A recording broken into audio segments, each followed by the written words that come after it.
Welcome to Bigfoot Research Drive-Through of the Hot Zone, 16 May 2014. This is part 2.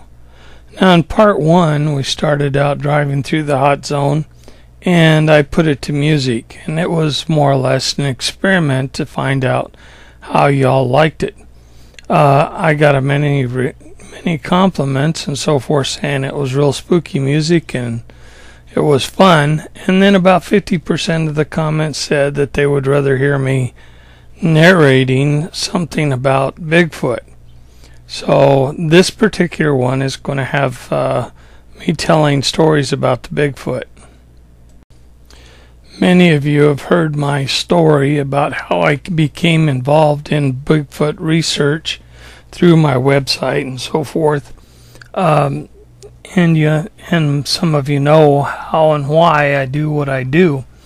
However, I would like to state that up until about 8 years ago, I was a very avid hunter and fisher and hiker, and I did not believe in Bigfoot. I believed that all the stories that I had heard were basically campfire stories in order to scare the kids into staying close to camp and not wandering off. And yes, I grew up in the outdoors. My grandfather was a fur trapper. My father was a fur trapper and made their livings off of hunting and skinning animals.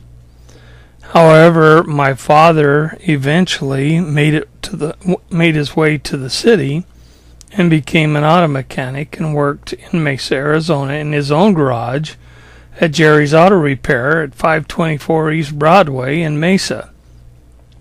That's when I grew up, was when he was in those garages, and he taught me how to do auto mechanic work. So I grew up not thinking about Bigfoot, but I continued to hunt. And there are many times that something happened while I was out in the forest, but I usually attributed that to a mountain lion or a bear or something like that. Many times very strange occurrences happened. My ancestors helped settle northern Arizona. They were called by Brigham Young to go settle the upper headwaters of the Little Colorado River. And so they left their established farms in Salt Lake and so forth and came down to the Arizona Territory. Now many of them did not know what to expect, and they thought that the Indians would probably eat them.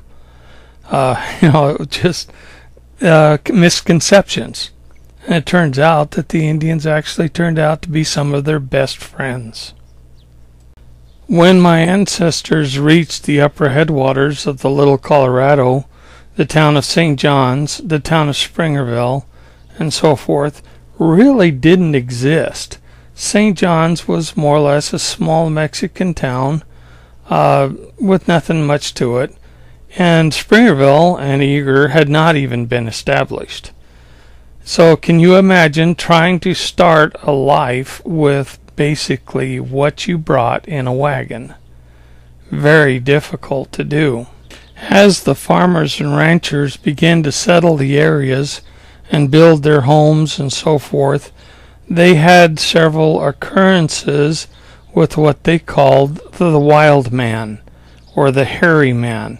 The Indians called him the hairy man. And they basically knew that it was there in the area. And we're talking the area of Springerville and all the way over to what is now the New Mexico border and Escadilla. You've probably heard the name Escadilla before. It is a tall mountain on the New Mexico border that is basically the home of the meat eaters, or the group of Bigfoot that I refer to as the meat eaters, because there's very little edible vegetation there, and their main diet is meat. They seem to be a little bit more aggressive and a little bit meaner too. But back in those days, there were grizzly in Arizona. There was a few of them, but they were eventually cleaned out by the farmers and ranchers, and so basically there was only browns and black bears. However, the cattle mutilations kept happening.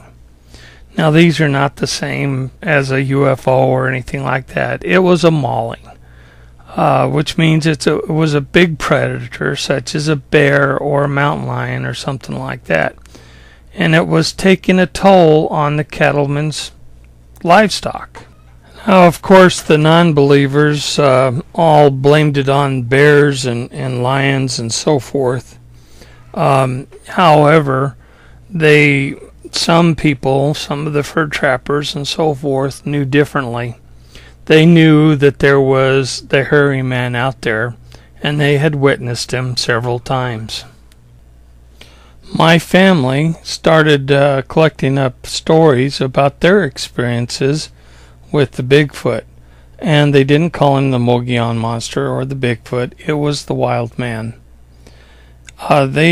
They started telling these stories around the campfire, and as the years went by, I grew up listening to these stories. Again, I would like to make sure you know that at this particular time, I did not believe those stories. I did not believe in Bigfoot. These were stories that were collected up, like I said, to scare the kids into staying around the campsite. I grew up and married my wife, which most people know as Susan Farnsworth now, and we've been together for well over 40 years.